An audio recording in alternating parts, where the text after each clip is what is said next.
नमस्कार। मैं doctor PC आचार्य, सह आचार्य हिंदी विभाग, डॉक्टर BR अम्बेडकर राजकीय महाविद्यालय श्री गंगानगर से आपसे एक बार फिर मुखातिब हूँ। हिंदी साहित्य में गद्य की परंपरा पर हम बात कर रहे थे।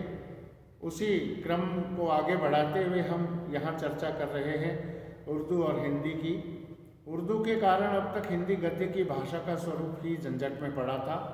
राजा शिव प्रसाद और राजा लक्ष्मण सिंह ने जो कुछ गद्य लिखा था वह एक प्रकार से प्रस्ताव के रूप में था। जब भारतेंदु अपनी मंझी हुई परिष्कृत भाषा सामने लाए तब हिंदी बोलने वाली जनता को गद्य के लिए खड़ी बोली का प्रकृत साहित्यिक रूप मिल गया और भाषा के स्वरूप का प्रश्न न रह गया। प्रस्ताव काल समाप्त हुआ और भाषा का स्वरूप स्थिर हुआ।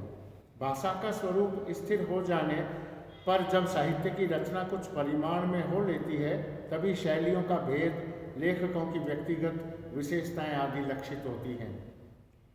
भारतेंदु के प्रभाव से उनके अल्प जीवन काल के बीच ही लेखकों का एक खासा मंडल तैयार हो गया, जिसके भीतर पंडित प्रताप नारायण मिश्र, उपाध्याय बद्री नारायण चौधरी, प्रेमघन, ठाकुर जगमोहन सिंह, पंडित बालकृष्ण भट्ट मुख्य रूप से गिने जा सकते हैं।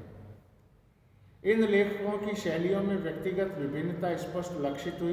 भारतेंदु में ही हम दो प्रकार की शैलियों का व्यवहार पाते हैं। उनकी भावावेश की शैली दूसरी है और तथ्य निरूपण की दूसरी। भावावेश के कथनों में वाक्य प्रायः बहुत छोटे छोटे होते हैं और पदावली सरल बोलचाल की होती है, जिसमें बहुप्रचलित अरबी फारसी के शब्द भी कभी कभी पर बहुत कम आ जाते हैं। जहाँ किसी ऐसे प्रकृतिस्थ भाव की व्यंजना होती है जो चिंतन का अवकाश भी बीच बीच में छोड़ता है, वहाँ की भाषा कुछ अधिक साधु और गंभीर होती है। वाक्य भी कुछ लंबे होते हैं पर उनका अन्वय जटिल नहीं होता। तथ्य निरूपण या सिद्धांत कथन के भीतर संस्कृत शब्दों का कुछ अधिक मेल दिखाई पड़ता है। एक बात विशेष रूप से ध्यान देने की है, वस्तु वर्णन या दृश्य वर्णन में विषयानुकूल मधुर या कठोर वर्ण वाले संस्कृत शब्दों की योजना की, जो प्रायः समस्त और सानुप्रास होती है, चाल सी चली आई है। भारतेंदु में यह प्रवृत्ति हम सामान्यतः नहीं पाते।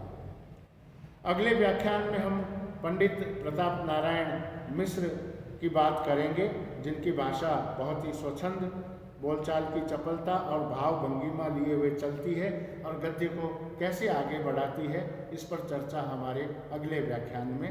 तब तक के लिए धन्यवाद। बहुत सजग रहें, सतर्क रहें, स्वस्थ रहें। शुभकामनाएं।